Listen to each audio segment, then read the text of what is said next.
This is delicious. Wow. You see it, guys? Oh. So, our paksiw is ready.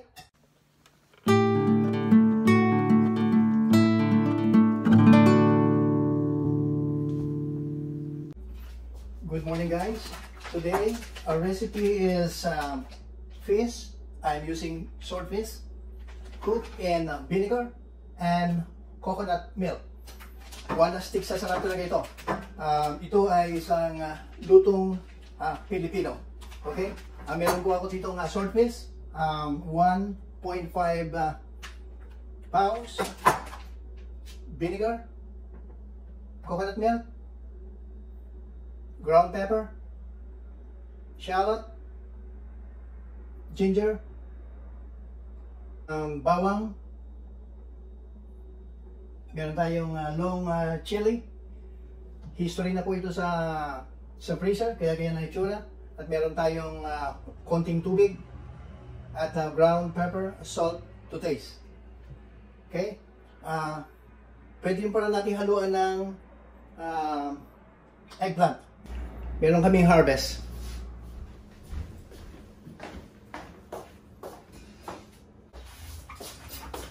Okay, we started cleaning up our garden, and these are among our harvest. Siguro mga 2 talong, pwede na, 1 o 2. Oh, malaki-laki ito. Siguro pwede ng 1. 2, yeah, 2. At saka, ito isa mahaba at saka isang bilog. At pwede siguro isang sili, ihalo natin para medyo maanghang or spicy. Okay. Meron tayong 2 talong. At sili. Let us salt our fish.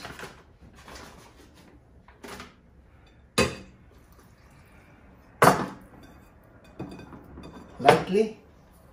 Okay. Konti lang. Bawal sa atin ang maalat. Yeah.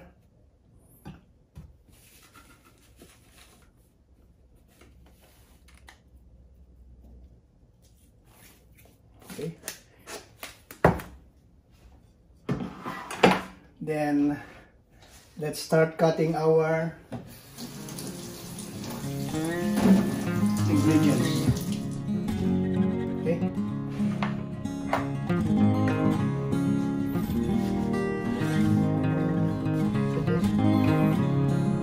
Okay, siguro putulin natin ang itong long pepper kasi masyadong mahaba. Kasi ito ating talong, eggplant. In-harvest namin ito kahapon from the garden. Medyo magulang na ng konti, medyo may buto-buto, pero this is okay. So let's cut it this way. So, what do you think, guys? Does it matter how we cut it? Hindi po siguro. Basta maluluto siya.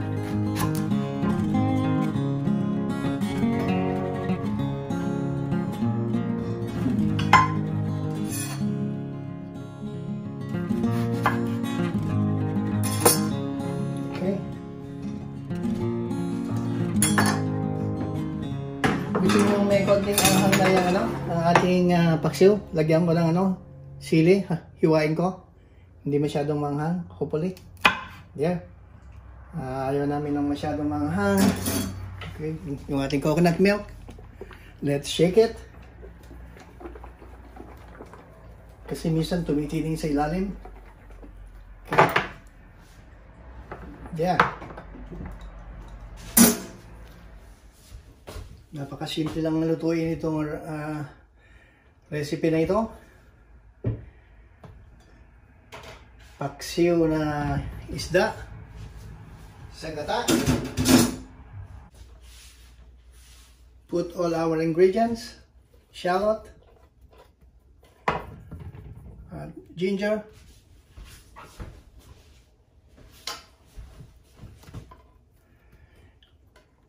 Or garlic. There. Yung sili natin.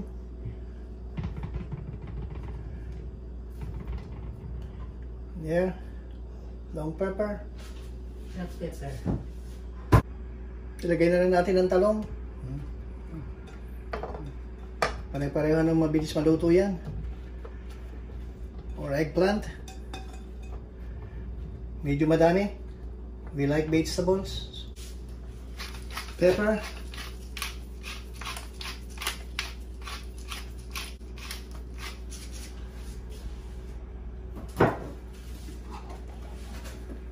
Little more salt para sa ating vegetables.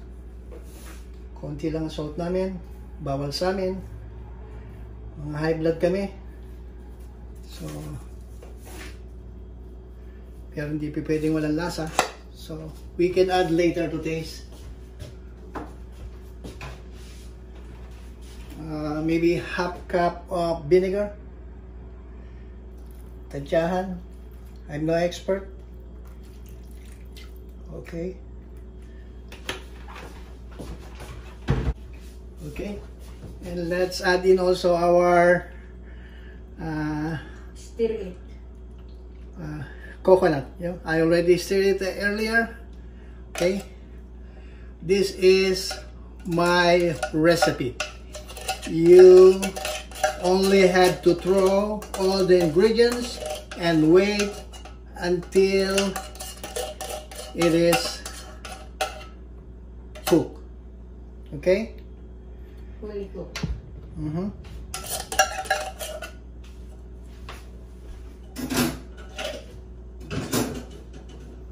Let's add konting water. Bakit hindi mo hinugasin yung lata? Sayang yung nakagawa. Okay, let's turn it on and wait for about 10 to 15 minutes and our paksiw will be hopefully ready by then.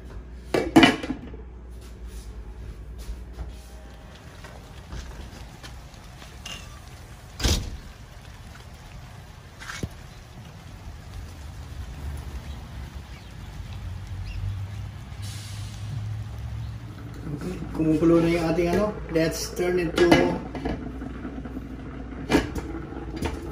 low kasi baka madurog yung ating isda. Okay.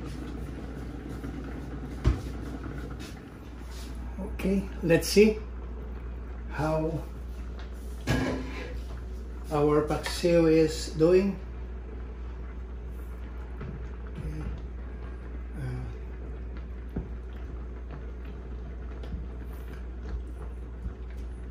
We do not mix our fish because we do not want the raw sour taste of vinegar. Hindi natin hinahalo pagka may suka kasi lalasa yung hilaw na vinegar. Basa natin ng konti. Okay.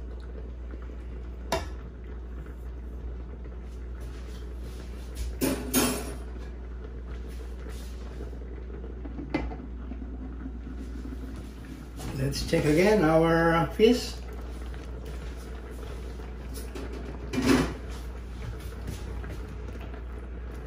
Let's flip over our eggplant. Make sure na maluluto siya. And final taste. Kung we may need more pepper and salt. Yeah. We can add more salt and pepper.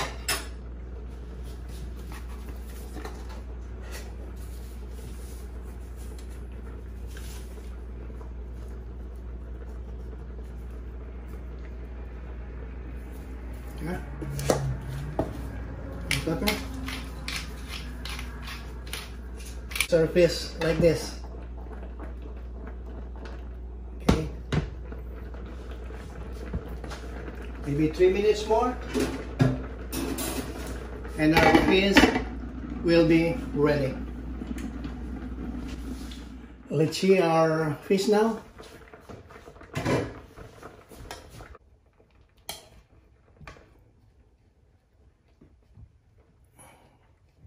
Oh,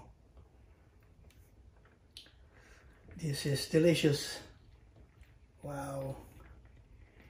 You see it, guys? Oh. So, our Paksiw is ready. Let's eat now with steamed white rice.